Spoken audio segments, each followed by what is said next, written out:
नमस्कार, city news देख रहे हैं आप और मैं हूं आपके साथ निशा बर्णवाल। तो चलिए खबरों में आगे बढ़ते हैं और नजर डालते हैं आज के हेडलाइंस पर। भारी विरोध के बाद भी एमपीएल का कोयला उठाव हुआ शुरू। कोलवरी बचाओ संघर्ष मोर्चा ने किया विरोध की नारेबाजी। भारी संख्या में की गई थी पुलिस बंदोबस्ती। बड़े आंदोलन की दी गई चेतावनी। जिला परिषद की अहम बैठक हुई संपन्न। विकास योजनाओं को गति देने का तैयार हुआ मसौदा। जीप अध्यक्ष उपाध्यक्ष समेत कई प्रमुख लोग रहे मौजूद। जिला परिवहन पदाधिकारी पर लगाए गए गंभीर आरोप। जीप अध्यक्ष ने कहा 40-50 लाख का कारोबार चला रहे हैं डीटीओ की कार्रवाई की मांग। और हिंदी दिवस पर हुए कई कार्यक्रम। गिरिडीह कॉलेज में आयोजित हुई संगोष्ठी और काव्य पाठ। इधर महिला कॉलेज में भी हिंदी के संवर्धन पर हुए कार्यक्रम।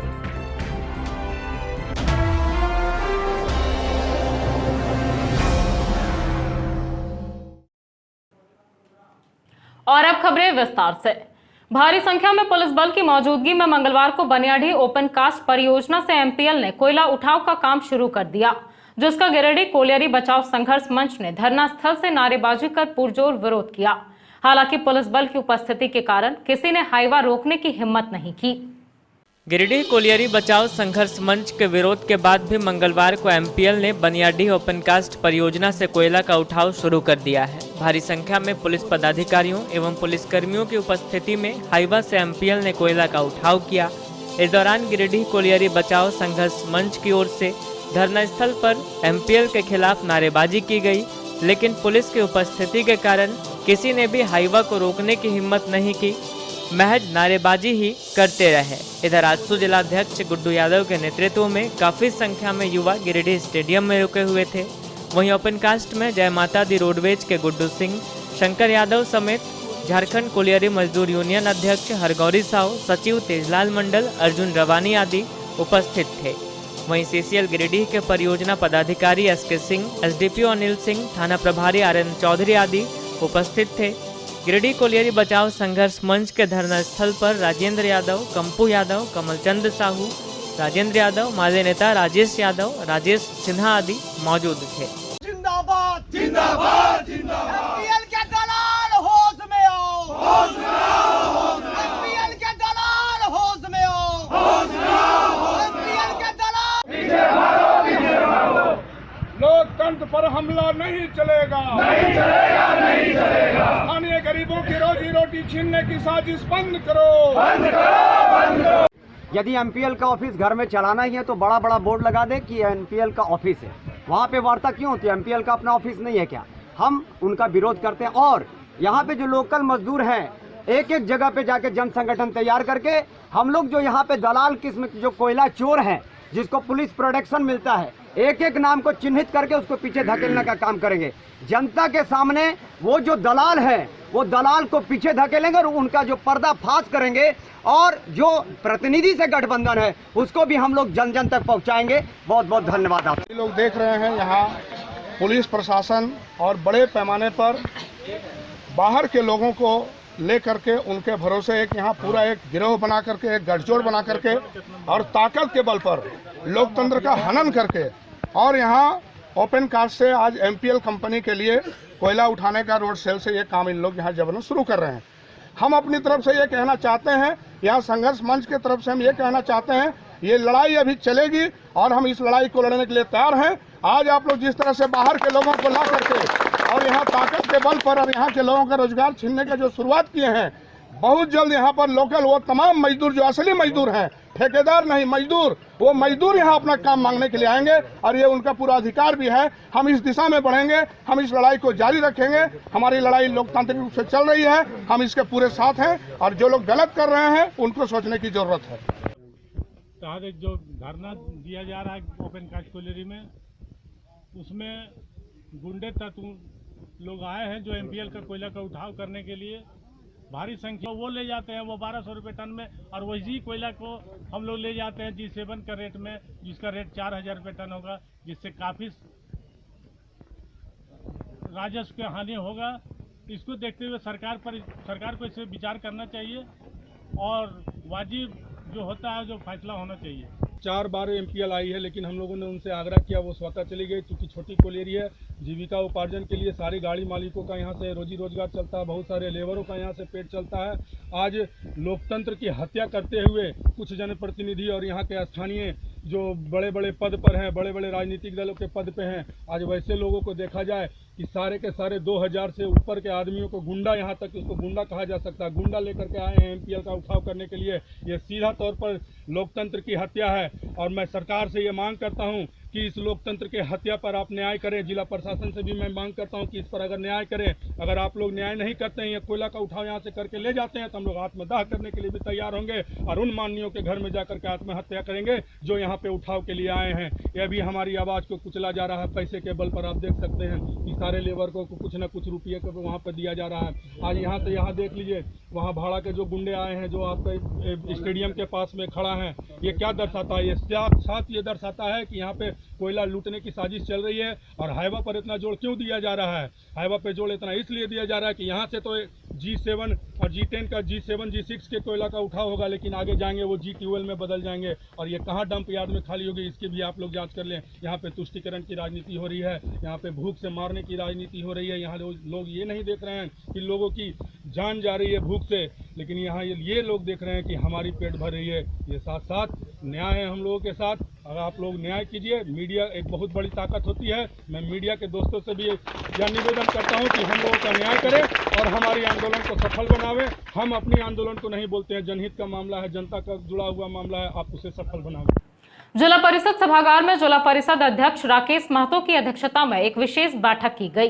बैठक में सभी जिला परिषद सदस्यों के साथ 15वें वित्त की राशि से किए जाने वाले कई महत्वपूर्ण योजनाएं व विकास कार्यों के सफल क्रियान्वयन को लेकर चर्चा करते हुए कई निर्देश दिए गए। जिला परिषद सभागार में मंगलवार को जिला परिषद की एक विशेष बैठक की गई। बैठक की अध्यक्षता जिला परिषद अध्यक्ष राकेश महतो कर रहे थे। वहीं बैठक का संचालन जिला परिषद उपाध्यक्ष कामेश्वर पासवान ने किया। वहीं मौके पर उप विकास आयुक्त शशिभूषण मेहरा, जिला अभियंता भोलाराम बैठक में मुख्य रूप से मौजूद रहे। बैठक में 15वें वित्त की राशि से सभी 47 जिला परिषद सदस्य से योजनाओं की अनुशंसा ली गई, जिसमें चेक डैम, तालाब जीर्णोद्धार, सड़क, पुल पुलिया, जल संरक्षण सहित कई महत्वपूर्ण योजनाएं शामिल रही। इस दौरान कई विकास योजनाओं पर चर्चा की गई। इस बाबत राकेश महतो ने कहा कि हमारे सदस्य जो भी योजना दिए हैं उसका क्रियान्वयन 1 माह के अंदर प्राक्कलन बनाकर सभी सदस्यों को इसकी जानकारी दें। वहीं उपाध्यक्ष कामेश्वर पासवान ने कहा कि अभियंता 20 तारीख से प्रखंड व पंचायत में जाएंगे और संबंधित जिला परिषद सदस्य से योजनाओं की सूची के अनुसार स्थल का चयन करते हुए नापी करके सदस्यों को संतुष्ट करेंगे और रूपरेखा तैयार करेंगे। वहीं जिला परिषद कार्यालय निखर होटल के बीच जर्जर पड़े मकान को तोड़कर विवाह भवन का मार्केट कॉम्प्लेक्स का निर्माण किया जाए। मौके पर प्रधान सहायक जैकी आलम, सभी जिला परिषद सदस्य, सहायक अभियंता, कनीय अभियंता मौजूद थे। जो उग्रवाद प्रभावित से संबंधित राशि है, SC से संबंधित राशि है और DMFT से राशि है, वो सारी राशि बची हुई है। टेंडर करने में सबसे अव्वल जिला परिषद है, सबसे सुगम यहाँ टेंडर होता है, इसलिए सारे जिला प्रशासन की नज़र है जिला परिषद पर। तो हमारे जिला परिषद सदस्यों ने आज सारी योजना, जो बड़ी योजना है, जो छोटी योजना है, 10 लाख से ऊपर योजना दिया है और इस योजना को हम लोग इसी वित्तीय वर्ष में क्रियान्वित कराएंगे। और इस योजना से लगेगा कि नहीं, एक पंचायत से दूसरे पंचायत को जोड़ने वाले पुल हो, कलवट हो, चेक डैम हो, नए तालाब हो या तालाब का जीर्णोद्धार हो या जल संरक्षण से संबंधित हो, स्कूल में जहां पानी का टावर बना हुआ या पहले विधायक मत से कहीं पानी का टावर बना हुआ, वहां मोटर खराब हो गया, सबमर्सिबल खराब हो गया, तो उसमें जीर्णोद्धार करके उसको क्रियान्वित कराना है। इसलिए जल संरक्षण से संबंधित अभी सरकार की योजना है कि हर घर में जल हो, हर घर में नल हो। तो उसकी जो राशि 312 करोड़ केंद्र से आने वाली है, तो हम लोग चाहते हैं कि गिरिडीह अव्वल रहे और उस 312 करोड़ में सबसे ज्यादा राशि हम गिरिडीह को मिले, क्योंकि गिरिडीह जिला झारखंड में सबसे बड़ा पंचायती राज का जिला है। यहाँ 47 जिला परिषद सदस्य हैं, इतने जिला परिषद सदस्य यहाँ नहीं है और जितने यहाँ प्रखंड है उतने प्रखंड कहीं नहीं है। इसलिए हम चाहते हैं कि ये योजना क्रियान्वित हो जाए ताकि केंद्र की राशि सबसे पहले और अधिक मात्रा में गिरिडीह को मिले। इसलिए यह बैठक आहूत की गई थी। अब 20 तारीख से अभियंता का टीम जाएगा और वहाँ के सदस्यों को, जिला परिषद सदस्यों को सूचित करेगा और उससे स्थल देखेंगे और वहाँ एस्टिमेट बनेगा। उसके बाद यहाँ टेंडर की प्रक्रिया होगी और 20 तारीख तक टेंडर का लाइसेंस बनने के लिए भी यहाँ आवेदित है। जिस किसी नौजवान बेरोजगार को अगर डालना है तो आप आवेदन डाल सकते हैं और लाइसेंस प्राप्त करें। नए संवेदकों को जिस तरह पिछले दिनों काम दिए हम लोग 40%, अब भी 40% हम लोग काम देने का काम करेंगे। जिला परिषद अध्यक्ष राकेश महतो ने जिला परिषद कार्यालय में प्रेस वार्ता आयोजित कर जिला परिवहन पदाधिकारी रोहित सिन्हा पर भ्रष्टाचार का आरोप लगाते हुए बड़ा खुलासा किया है। मौके पर उन्होंने कहा कि डीटीओ रोजाना 40 से 50 लाख रुपए का व्यवसाय कर रहे हैं, जिसका सबूत भी उनके पास है। उन्होंने जिला प्रशासन से इस मामले की जांच कर कार्रवाई करने की मांग की है। जिला परिषद अध्यक्ष राकेश महतो ने मंगलवार को परिवहन पदाधिकारी के खिलाफ बड़ा खुलासा करते हुए जिला परिषद कार्यालय में प्रेस वार्ता की। मौके पर पत्रकारों को बताया कि जिला परिवहन पदाधिकारी रोहित सिन्हा रोजाना 40 से 50 लाख रुपए का व्यवसाय कर रहे हैं। सबूत के तौर पर उन्होंने कहा कि जिला परिवहन पदाधिकारी के द्वारा डुमरी में वाहन चेकिंग के नाम पर एक वाहन चालक से 50,000 रुपए की वसूली की गई। रात भर वाहन डुमरी थाने में रखने के बाद सिर्फ 7,000 रुपए का मनी रिसिप्ट देकर थाना से गाड़ी को छोड़ दिया गया।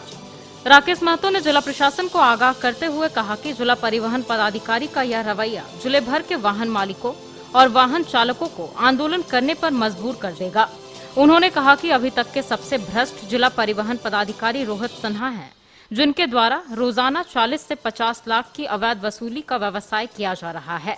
उन्होंने पत्रकारों को दिए गए बयान में कहा है कि अगर जिला प्रशासन ऐसे जिला परिवहन पदाधिकारी पर कोई कार्रवाई नहीं करती है तो गिरिडीह की जनता स्वयं सड़क पर उतरेगी और इस भ्रष्ट जिला परिवहन पदाधिकारी को खदेड़कर गिरिडीह से भगाएगी।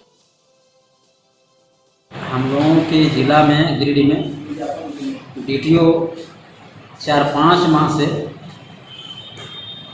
गाड़ियों को पकड़ करके गाड़ी ओनर को बेवजह परेशान करता है। 2 दिन 4 दिन 5 दिन खड़ा करवा करके मोटी रकम लेकर के गाड़ी को छोड़ रहा है, केवल मुफ्ती आदेश पर। ये आपका जो MR जो बोलते हैं मनी रिसिप्ट, ये मनी रिसिप्ट नहीं देता है। 50,000 एक हमारे डुमरी के ट्रक से लिया गया और उसमें HR बोलते हैं, MR नहीं दिया गया मनी रिसिप्ट।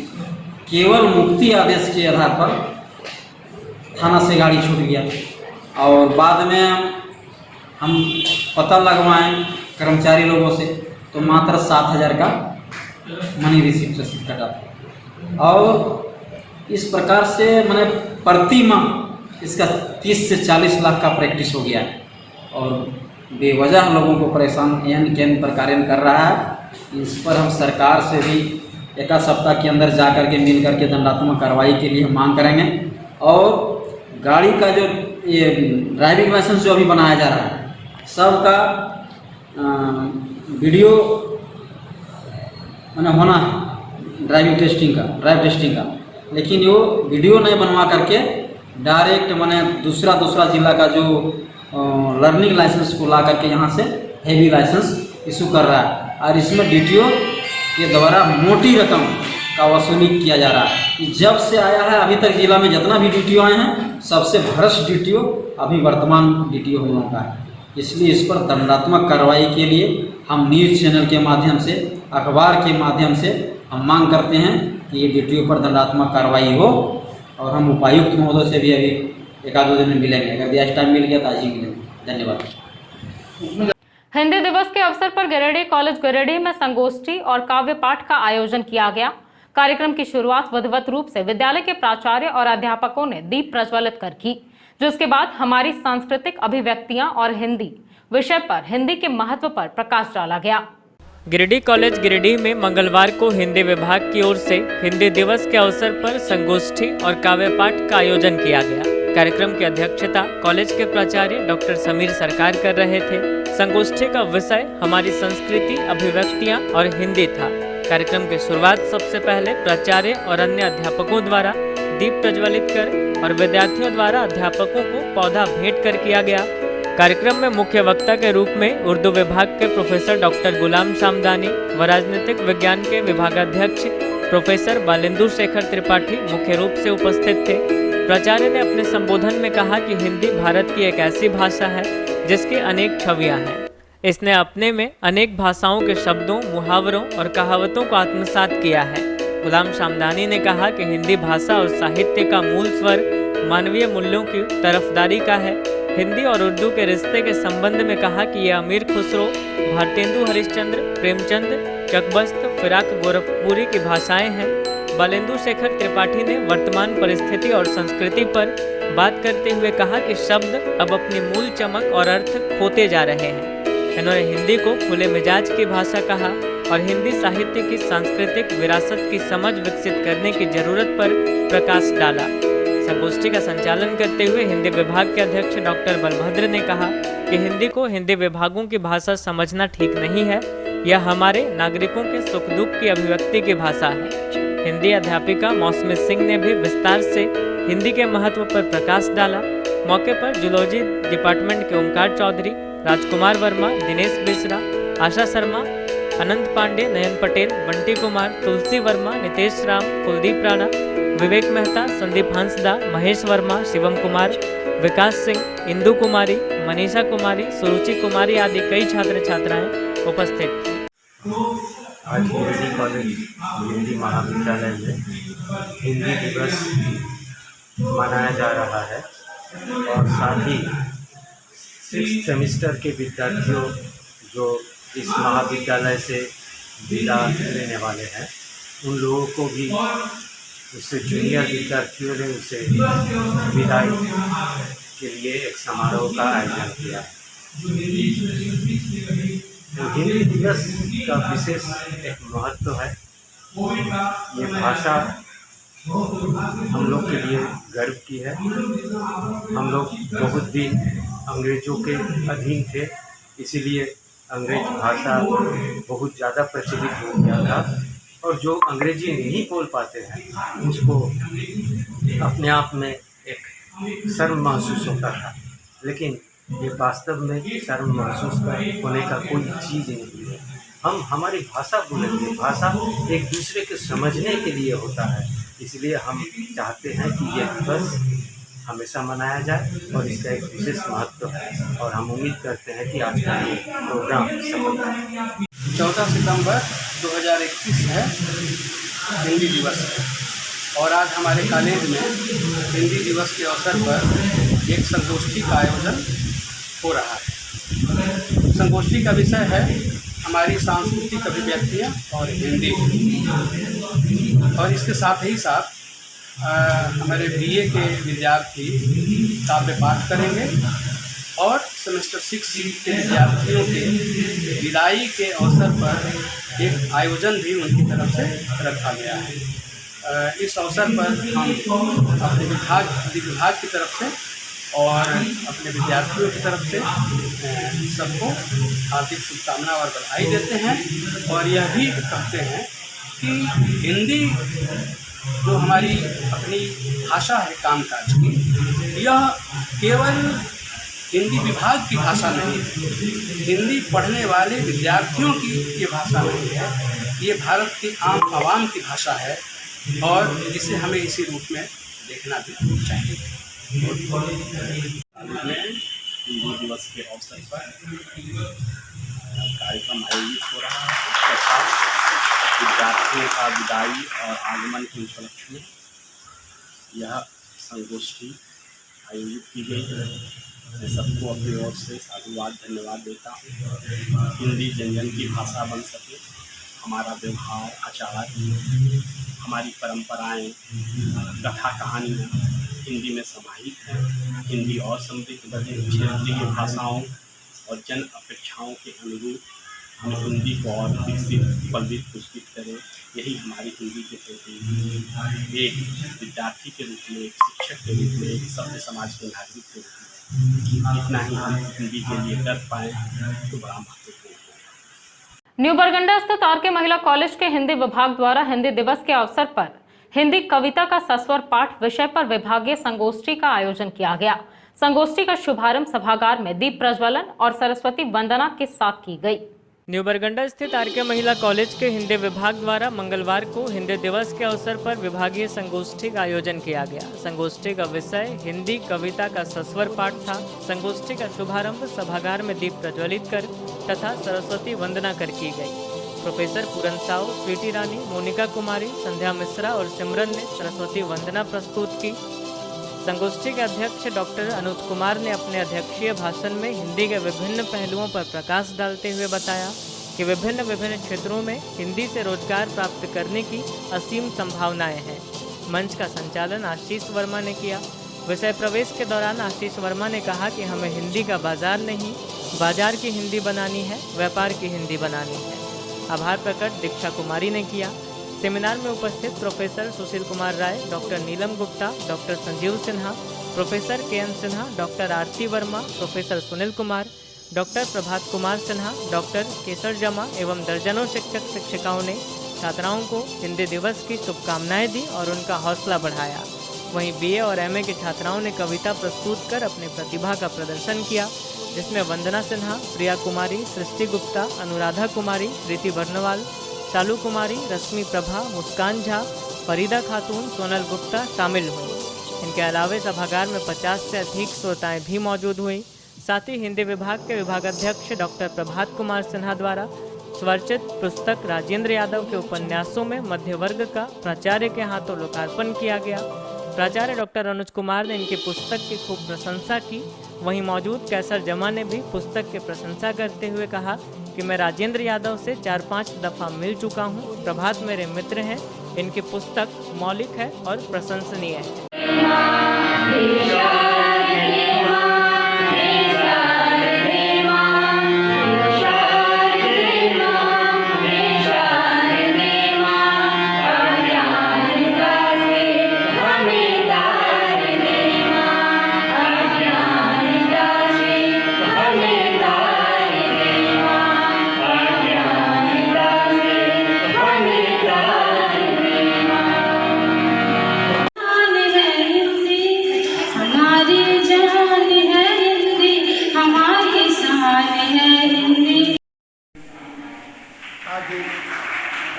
कॉलेज के हिंदी विभाग के द्वारा हिंदी दिवस आयोजित किए गए। इसमें छात्राओं ने अपने स्वरचित कविता की प्रस्तुति की और इसके साथ ही इस अवसर पर हिंदी विभाग के विभागाध्यक्ष डॉक्टर प्रभात कुमार सिन्हा के पुस्तक राजेंद्र यादव के उपन्यासों में मध्यवर्ती चित्रों का लोकार्पण किया गया है। इस अवसर पर हमारे यहाँ हिंदी विभाग के पूर्व विभागाध्यक्ष डॉक्टर आरती वर्मा अतिथि के रूप में उपस्थित हुई हैं और विशेषकर हिंदी की छात्राएँ जो MA की हैं, सेमेस्टर 2, 3, 4 UG की हिंदी की छात्राएँ उपस्थित हुई हैं। मौसम खराब होने के बावजूद भी संख्या अच्छी रही। एक अपेक्षा से कम हुई है कि मौसम आकर अलग हो गया। धन्यवाद। गिरिडीह कॉलेज गिरिडीह में मंगलवार को हिंदी ऑनर्स के सत्र 2018-21 के विद्यार्थियों को समारोह पूर्वक विदाई दी गई। इस दौरान सभी भाव विभोर हो उठे। मौके पर छात्र छात्राओं ने गीत, संगीत, कविता, नृत्य आदि की भी प्रस्तुति दी। गिरिडीह कॉलेज गिरिडीह में शनिवार को हिंदी विभाग की ओर से हिंदी ऑनर्स के 2018-21 सत्र के विद्यार्थियों का विदाई समारोह कार्यक्रम का आयोजन किया गया। कार्यक्रम की शुरुआत दीप प्रज्वलित कर विधिवत रूप से की गई। मौके पर कॉलेज के प्राचार्य डॉक्टर समीर सरकार, हिंदी विभागाध्यक्ष doctor Balbhadra Singh, professor Balindu Shekhar Tripathi, doctor Omkar Chaudhary, professor Asha Sharma, doctor Ghulam Shamdani, Rajkumar Verma मुख्य रूप से उपस्थित थे। कार्यक्रम की अध्यक्षता हिंदी की अध्यापिका डॉक्टर मौसमी सिंह कर रही थी। कार्यक्रम के दौरान डॉक्टर बलभद्र सिंह ने बताया कि कोरोना की वजह से सेमेस्टर 6 के विद्यार्थियों से ज़्यादा निकटता नहीं हो पाई, लेकिन इन लोगों ने अपने 3 साल के कार्यकाल में शिक्षा के प्रति एक विशेष ललक दिखाई। मौसमी सिंह ने कहा कि सेमेस्टर 6 के विद्यार्थी क्लास को लेकर सदैव तत्पर रहते थे। कार्यक्रम के दौरान हिंदी सेमेस्टर 2 और 4 के छात्र छात्राओं ने काव्य पाठ, नृत्य और गीत के साथ अपने वरिष्ठ सहपाठियों को सत्र पूरा होने पर भावभीनी विदाई दी। इस अवसर पर राखी टुडू और बबीता टुडू ने संथाली गीत और नृत्य प्रस्तुत किया। कार्यक्रम के दौरान सेमेस्टर 6 के अनंत पांडे ने अपने 3 साल के दौरान ग्रहण की गई विद्या और इन 3 सालों के बारे में विस्तार से बताया। इस सत्र का संचालन शिवम कुमार सिंह और श्वेता गुप्ता ने किया। कार्यक्रम के अंत में केक काटकर खुशियां जाहिर की गई। साथ ही सेमेस्टर 6 के विद्यार्थियों को गिफ्ट के तौर पर कलम डायरी भेंट की गई। इस दौरान अध्यापकों ने सेमेस्टर 6 के विद्यार्थियों के उज्जवल भविष्य की कामना करते हुए उन्हें विदाई दी। झमाझम बारिश के बीच यह कार्यक्रम छात्र छात्राओं की भरपूर उपस्थिति के साथ संपन्न हुआ। मौके पर अनंत पांडे, प्रदीप वर्मा, बंटी कुमार, कुलदीप पंडित, नितेश राम, तुलसी वर्मा, विवेक मेहता, संदीप हंसदा, महेश वर्मा, शिवम कुमार, नीतीश कुमार, विकास सिंह, मनीषा कुमारी, इंदु कुमारी, आरती कुमारी, सुरुचि कुमारी आदि कई छात्र छात्राएं उपस्थित थे।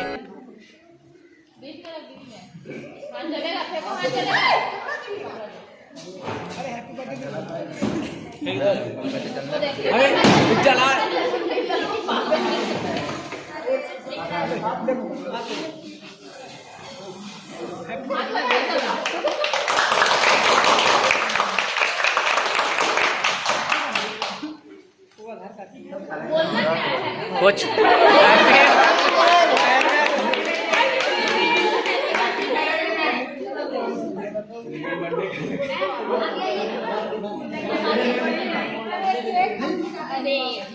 ताराटाड़ के सुबेड़ा निवासी रामलाल मुर्मू को उसके घर में सोते वक्त एक सांप ने काट लिया, जिसके बाद इलाज के लिए उसे सदर अस्पताल लाया गया। अस्पताल में चिकित्सकों ने रामलाल को मृत घोषित कर दिया। घटना से परिजनों का रो रो कर बुरा हाल है। ताराटाड़ के सोबेड़ा के रहने वाले रामलाल मुर्मू की मौत सांप काटने से हो गई। हालांकि मंगलवार को उन्हें इलाज के लिए सदर अस्पताल लाया गया, जहां चिकित्सकों ने उन्हें मृत घोषित कर दिया। बताया गया कि रामलाल मुर्मू सोमवार रात सोए हुए थे। अचानक करैत सांप घर में घुसा और इन्हें सोते हुए काट लिया, जिससे आसपास झाड़ फूक कराने के बाद इन्हें सदर अस्पताल लाया गया, जहां चिकित्सकों ने इन्हें मृत घोषित कर दिया। इधर परिजनों ने मृतक के शव का बिना पोस्टमार्टम कराए उसे अपने साथ गांव ले गए। कहाँ घर है? क्या हुआ था? सुबह सांप काट लिया था। तो कहीं और दिखाए थे? नहीं, गांव में दिखाए थे झाड़ फूक के लिए, तो नहीं हुआ। यहाँ क्या बोला डॉक्टर? अभी बोला तो वहीं खत्म हो गया। सांस भी दे। कौन थाना पड़ता है? कौन थाना? थाना कौन है? ताराटाड़। तिसरी के बरवाडी से भीता तक जाने वाली सड़क दलदल हो चुकी है, जिस वजह से मंगलवार को एक बस बुरी तरह से दलदल में फंस गई।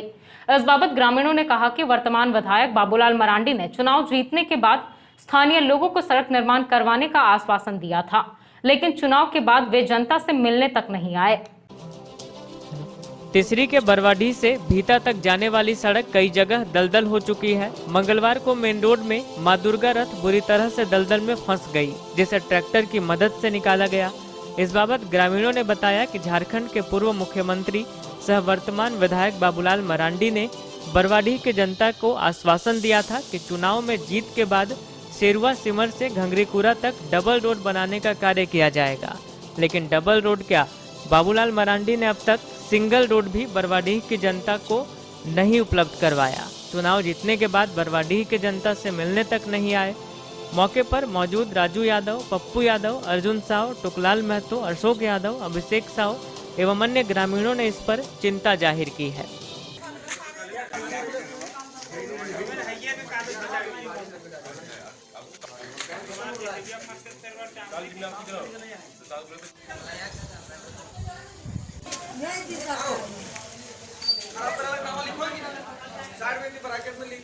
जो गाँव डायरेक्ट गया है, ये रोड में इतना परेशानी हो रहा है कि आने जाने में अभी तक जो मेरा 5 बजे बस गिरिडीह जाता है, जो ग्रामीणों को आने जाने का सुविधा है, जो अभी बस फंसा हुआ करीब 5 बजे से 3 घंटा फंसा, जो अभी ट्रैक्टर से 2000 लागत से निकाला, प्लस अभी तक जितना हमारे सवारी था गिरिडीह आने जाने, जो डॉक्टर के पास जाता है, कोई हॉस्पिटल जाता है, तो फिर कहीं ऑफिस जाता है, जो बस फंस जाने के कारण सब यहीं रुक गया। यहाँ से हरनी से भित्ता रोड, घंगरीकुरा, यही हाल है। जो हमारे वर्तमान विधायक एवं सांसद है एवं पूर्व मुख्यमंत्री जो वोट लेने के समय आता है कि रोड को हम बना देंगे, जीतने के बाद तो अभी तक देखने भी नहीं आया है। ये घंगरीकुरा से लेकर हरनी तक इसी तरह से रोड पूरा ख़राब है, और जब वोट के समय सांसद और विधायक कोई भी आते हैं, थोड़ा जोर से कोई भी आते हैं तो उस समय बोलता है कि हम जो ये रोड पूरा बना देंगे, और जीतने के बाद आज तक कोई भी यहाँ नहीं आया है। अभी तक नहीं आया, कोई देखने तक भी नहीं आया अभी तक। जीतने के बाद मिलने के लिए भी नहीं आया? नहीं, कुछ भी नहीं किया कोई भी विधायक, संसद प्रतिनिधि कोई भी नहीं आया था देखने के लिए भी। ये रोड जो है सो कब से खराब है? ये पूरा कभी नहीं बनबे नहीं किया है, और ये बरसात में पूरा यहाँ से हरनी से आना जाना बहुत दिक्कत है घंगरीकुरा तक। तो आप मोटरसाइकिल से थोड़ा बहुत होता है, 4 व्हीलर नहीं हो पाता इधर। 4 व्हीलर नहीं निकलता है। जो भी होगा विधायक कोटा से होगा या तो संसद कोटा से होगा। ये इतना लंबा रोड हम नहीं दे सकते हैं। नहीं, ठीक है। और यही है कि रोड को जल्दी जल्दी बनाया जाए, जो आने जाने में किसी को परेशानी नहीं हो पाए। गिरिडीह बस स्टैंड में मंगलवार को कमरशाली निवासी गोविंद दास को कुछ लोगों ने चाकू से वार कर घायल कर दिया। हो हल्ला करने पर आसपास के लोग इकट्ठा हुए, तब तक हमलावर भाग चुके थे। घटना की सूचना नगर थाने में दे दी गई है। वहीं घायल का इलाज सदर अस्पताल में चल रहा है। गिरिडीह बस स्टैंड में मंगलवार को गोविंद दास को कुछ लोगों ने चाकू मारकर घायल कर दिया। घायल अवस्था में इन्हें सदर अस्पताल लाया गया, जहां इनका इलाज चल रहा है।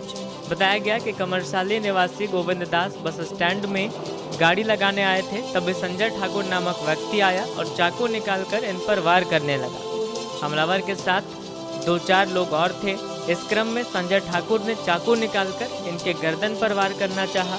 हाथ से बचाव करने के दौरान इनका हाथ जख्मी हो गया। मौके पर आसपास के लोग इकट्ठे हुए, लेकिन तब तक हमलावर भाग चुके थे। बाद में नगर थाना में आवेदन दिया गया, जहां से इन्हें सदर अस्पताल इलाज के लिए भेज दिया गया। पहले नाम बता दीजिए अपना। क्या नाम हुआ आपका? गोविंद दास। क्या मामला है? मामला कुछ नहीं सर, आज सुबह हम गाड़ी लगाने गए, ठीक है, तो वहाँ 3-4 ड्राइवर था, जैसे कली में है, और 2-3 लोग हम लोग बात कर रहे थे। वो डेंडराइट पी का आया, ठीक है, और हमको बोला कि संजय ठाकुर कहाँ का रहने वाला? मछली मारला का है। हमको बोला कि बहुत ज़्यादा तुम बोस बनता है, उसी में हम चाकू निकाला हुआ था, उसका हाथ पकड़ लिए। तो वहाँ थोड़ा हम बचने के चक्कर में जो है सो बारिश हो रहा था उस समय, ठीक है, दोनों गिर गए, ठीक है। इसके बाद चाकू निकाला और हमको जो बुड़ाने लगा, तो हम जान बचाने के लिए जो है तो वहाँ से भागे। फिर भी हमको शिवम होटल है बस स्टैंड में, वहाँ पर घेर करके गर्दन में मारने वाला था, लेकिन हम जो हाथ ऐसे बचाए तो हाथ में मार करके वो भाग गया। कब हुआ ये? आज हुआ है 9:45 बजे अभी हुआ। हाँ।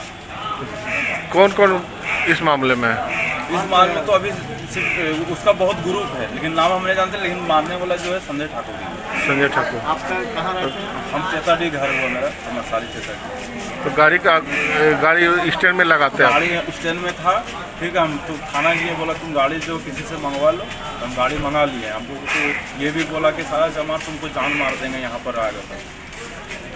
तो थाना में आवेदन दिए आप? थाना में जाएंगे, अभी आवेदन दिए हुए हैं, वोट देंगे। किसान मंच के बैनर तले झंडा मैदान में मंगलवार को बेंगाबाद के निर्दोष गोपाल मुर्मू को गिरफ्तार किए जाने के विरोध में धरना दिया गया। धरने के बाद मंच के एक प्रतिनिधि मंडल और गोपाल मुर्मू के परिजन व ग्रामीण एसपी ऑफिस पहुंचे और निर्दोष को रिहा करने की मांग के साथ 5 सूत्री मांग पत्र एसपी को सौंपा। बेंगाबाद के निर्दोष गोपाल मुर्मू को गिरफ्तार किए जाने के विरोध में मंगलवार को किसान मंच के बैनर तले झंडा मैदान में धरना दिया गया। बाद में किसान मंच के एक प्रतिनिधि मंडल ने एसपी कार्यालय पहुंचकर 5 सूत्री मांग पत्र एसपी को सौंपा। साथ में गोपाल मुर्मू के परिजन ज्योति सोरेन ने ग्रामीणों, स्थानीय मुखिया व पंचायत समिति के सदस्य एवं संथाल समाज के लोगों द्वारा संयुक्त रूप से हस्ताक्षरित एक आवेदन सौंपा, जिसमें गोपाल मुर्मू, राजमणि किस्कू एवं यूनुस मुर्मू को निर्दोष बताते हुए गिरफ्तार किए गए गोपाल मुर्मू को रिहा करने की मांग की गई। धरना को संबोधित करते हुए किसान मंच के जिला अध्यक्ष सह अधिवक्ता अवधेश कुमार सिंह ने कहा कि इस कांड में गोपाल मुर्मू, यूनुस मुर्मू व राजमणि किस्कू को पुलिस ने वर्ष 2020 में निर्दोष मानते हुए छोड़ दिया था। उस समय इस मामले की जांच श्री कुमार गौरव जैसे आईपीएस अधिकारी ने भी की थी। फिर 1 वर्ष के बाद किस आधार पर पुलिस ने गोपाल मुर्मू को गिरफ्तार किया है, यह पुलिस को बताना चाहिए। ज्योति सोरेन ने कहा कि दोषियों को बचाने के लिए निर्दोष को फंसाया गया है। अगर मृतक की पत्नी के मोबाइल कॉल डिटेल्स और मृतक को मिले धमकी के बिंदु पर जांच हो जाए तो हत्या का पूरा राज खुल सकता है, पर पुलिस राजनीतिक दबाव में आकर उक्त बिंदुओं पर जांच नहीं कर रही है, जिस वजह से आज दोषी व्यक्ति खुलेआम घूम रहा है और निर्दोष व्यक्ति बिना किसी कसूर का जेल में है। धरने में किसान मंच के सदस्य व सांथाल समाज के कई लोग उपस्थित रहे।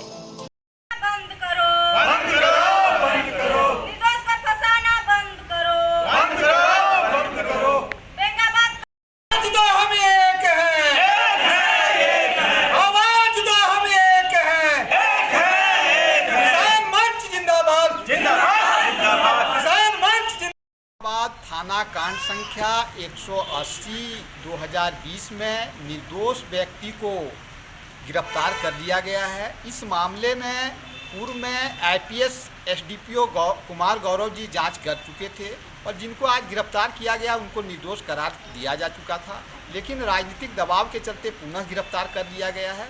हम लोग यह मांग करते हैं कि चूँकि जो जिनको गिरफ्तार किया गया है उनके परिजन का कहना है कि मृतक का अगर कॉल डिटेल जांच करवा लिया जाए तो सारा यह पता चल जाएगा कि कौन दोषी है कौन निर्दोष है, लेकिन पुलिस उसको जानबूझ के जांच नहीं कर रहा है। इसलिए हम लोग यह आज मांग करते हैं कि जो है उनका कॉल डिटेल जांच करवाया जाए और जो मृतक को धमकी दिया गया था उस बिंदु पर भी यदि जाँच हो जाता तो निर्दोष व्यक्ति आज जेल के सलाखों के बीच नहीं होता, दोषी जेल के अंदर होता। हम लोग यह मांग करते हैं कि इसमें उच्च स्तरीय और सघनता से जांच करवाई जाए।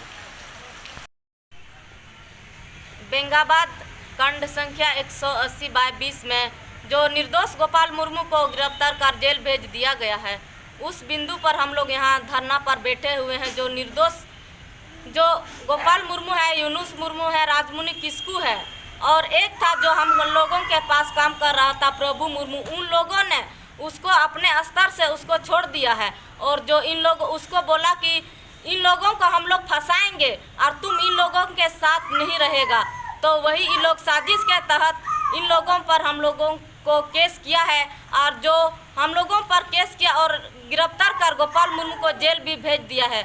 हम यही चाहते हैं कि जो देवीपुर प्रखंड से जो रविंदर मुर्मू के पास फ़ोन आया था कि आप लोग रात बिरात मत घूमिए, जो कुछ भी कांड हो सकता है।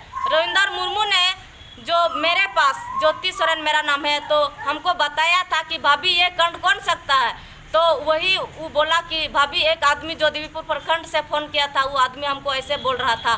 तो हम यही चाह रहे हैं कि हमारे एसपी साहब से जो इन बिंदुओं पर अच्छा से अच्छा जांच कराए और जो उसका संबंध साली से था उन सब बिंदु पर अच्छा तरीका से जांच कराए और जो निर्दोष व्यक्ति हैं गोपाल मुर्मू उसको रिहा किया जाए और दोषी हैं खुलेआम घूम रहा है उनको जल्द से जल्द पकड़ाया जाए और गिरफ्तार कर उनको अच्छा से अच्छा सज़ा मिले। हम यही एसपी साहब से निवेदन कर रहे हैं और जो हमारे पंचायत से मुखिया और ग्रामीणों का हस्ताक्षर है, आज इस चीज़ को हम लोग एसपी साहब को सौंपने जा रहे हैं। इस आवेदन को एसपी साहब को सौंपेंगे और ध्यान से देखें और हम लोगों का अच्छा से रिहा किया जाए जो गोपाल मुर्मू हैं। मैं यही कहना चाह रही हूँ। डुमरी थाना क्षेत्र के ससारखों की रहने वाली बुधनी देवी ने मंगलवार को थाना में आवेदन देकर कई लोगों पर इनके साथ मारपीट करने और लज्जा भंग करने का आरोप लगाया और उचित कार्रवाई की मांग की। इन्होंने यह भी कहा है कि घटना के दौरान इनके सोने के जेवर को भी छीन लिया गया। डुमरी थाना क्षेत्र के ससारखों पंचायत अंतर्गत ससारखों निवासी बुधनी देवी ने मंगलवार को थाना में आवेदन देकर कई लोगों पर मारपीट करने व लज्जा भंग करने का आरोप लगाते हुए उचित कार्रवाई की मांग की है। पुलिस आवेदन पर जांच कर रही है। आवेदन में लिखा है कि वह अपनी खतियानी जमीन में घर बनाकर सब परिवार रह रही है और घटना के दिन अपने पति के साथ कुछ काम कर रही थी कि गांव के रामकृत सिंह, वीरेंद्र सिंह, मधुसूदन सिंह, सांझो सिंह, सुरेश सिंह, मुकेश सिंह, विश्वेश्वर सिंह, लालमणि सिंह, सीताराम सिंह, विनोद सिंह, प्रदीप सिंह आदि ने लाठी डंडे तलवार आदि से लैस होकर आए और जानलेवा हमला कर दिया। इसके साथ ही लिखा है कि इस दौरान रामकृत सिंह व सुरेश सिंह ने उसकी लज्जा भंग करने का प्रयास किया, साथ ही सोने का कान की बाली छीन ली। लिखा है कि मारपीट कर उक्त लोगों ने उसे, उसके पति, उसके पुत्र राजेश महतो और भतीजा रूपलाल कुमार को गंभीर रूप से घायल कर दिया। हो गया। काड़ी फाड़ दिया, चोट लगा, डाढ़ में लगा, सब साड़ी फाड़ दिया, मारते पकड़ते सब मार दिया। बचाने के लिए गया था, सब मार दिया। इधर कमर में लाठी से मार दिया, लाठी से। जी हम लोग को मारा है ढालो महतो, विश्व महतो, मनोज महतो, हरे महतो, सारा आदमी गोतिया वो सब आपस में अलग है। हम लोग घर बनाए थे तो घर में जैसे कि हम लोग बारिश हो रहा था तो हम लोग घर में बैठ के मकई खा रहे थे, पका रहे थे। वो लोग अचानक आया और घर को पूरा घेर लिया। हम लोग घर में थे, घर से जैसे बाहर निकले वो सब लाठी डंडा मारने लगा, तलवार भी लेके आया था। पूरा एकदम भागते भागते मारा है। इसके साथ में उन लोग क्या किया कि हम लोग घर बनाए थे वहाँ रहने के लिए, तो वहाँ पर जो है सो हम लोग बारिश गिर रहा था, हम लोग वहाँ घर के अंदर थे और ये लोग जो है सो ये पुष्पत महतो और मनोज महतो और हरि महतो और ढालो महतो, इन लोग को हमारे गांव का पूरा जिम्मेदार लेकर के गया और पूरा लाठी डंडा से उन लोग से मारपीट किया। ढालो महतो ये सभी मारा है और पूरा जिम्मेदार भी। इन लोग का हाथ में जैसे तलवार था और दूसरा डंडा भी था, लाठी भी था और हमारा घर मारने के बाद में वो घर को धंस दिया। घर को धंसने बाद हमारा एक मोटरसाइकिल था वो भी लेके चला गया और एक वो मशीन था हमारा वो लाइट मारने वाला जनरेटर, वो भी लेकर के वो चला गया है और घर पूरा मेरा धंस करके बर्बाद कर दिया है। स्टेशन रोड शाह मार्केट में मंगलवार को walk and talk Vivo exclusive mobile phone showroom का उद्घाटन विधिवत रूप से फीता काट कर किया गया। मौके पर शोरूम संचालक ने कहा कि गिरिडीह में स्मार्टफोन खरीदने वाले शौकीनों को यहां वीवो का हर मॉडल किफायती दर पर उपलब्ध मिलेगा। गिरिडीह में स्मार्टफोन खरीदने वाले शौकीनों के लिए एक अच्छी खबर है। यहां के स्टेशन रोड शाह मार्केट में मंगलवार को walk and talk Vivo exclusive mobile phone showroom का उद्घाटन किया गया। विधिवत रूप से शाहीना प्रवीण ने फीता काटकर और केक काटकर इस शोरूम का उद्घाटन किया। इस शोरूम में वीवो का हर मॉडल किफायती दर पर उपलब्ध होगा। शोरूम के संचालक शारिक खान ने कहा कि इस शोरूम में बाजार से कम कीमत में वीवो का हर मॉडल उपलब्ध है और फाइनेंस की सुविधा भी उपलब्ध है। इस मौके पर लोगों ने कहा कि इस शोरूम के खुलने से वीवो के शौकीनों को मोबाइल खरीदने के लिए भटकना नहीं पड़ेगा। इस मौके पर अनु खान, गोल्डू खान, इमरान खान, सबा खान, संजू खान, गौतम, सौरभ मुखर्जी, निश्चल केसरी, आकाश, रमन समेत कई लोग मौजूद थे।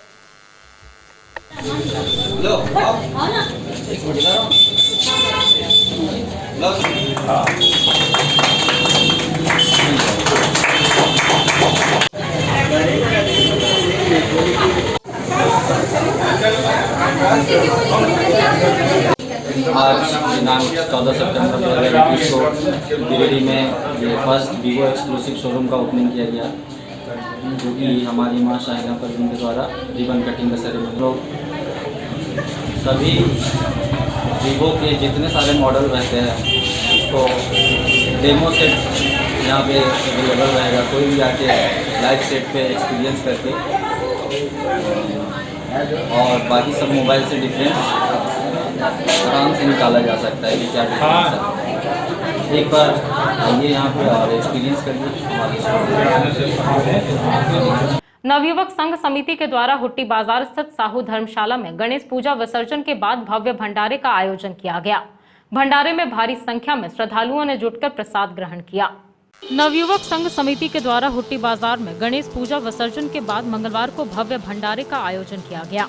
हुट्टी बाजार साहू धर्मशाला में आयोजित भंडारे के आयोजन में नवयुवक संघ समिति हुट्टी बाजार के पवन केसरी, अमित गुप्ता, गौरव गुप्ता, निशांत गुप्ता, सत्य प्रकाश साहा, अजित साव, सोनू गुप्ता, पवन साव, राजेश साव, राकेश गुप्ता, विकी साव समेत नवयुवक समिति के सभी सदस्यों का सराहनीय सहयोग रहा।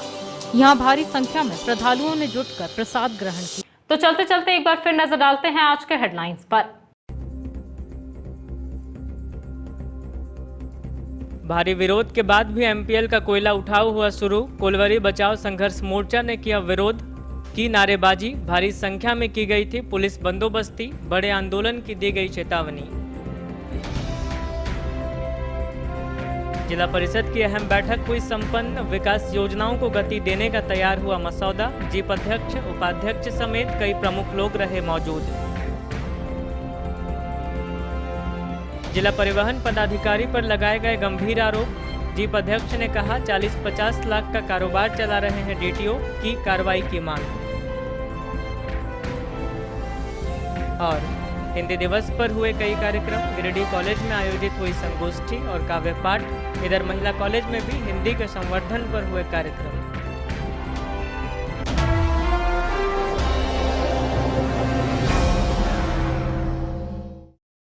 तो दर्शकों, ये था हमारा आज का न्यूज अंक। आज के अंक में बस इतना ही। कल फिर होगी मुलाकात कुछ अन्य खबरों के साथ।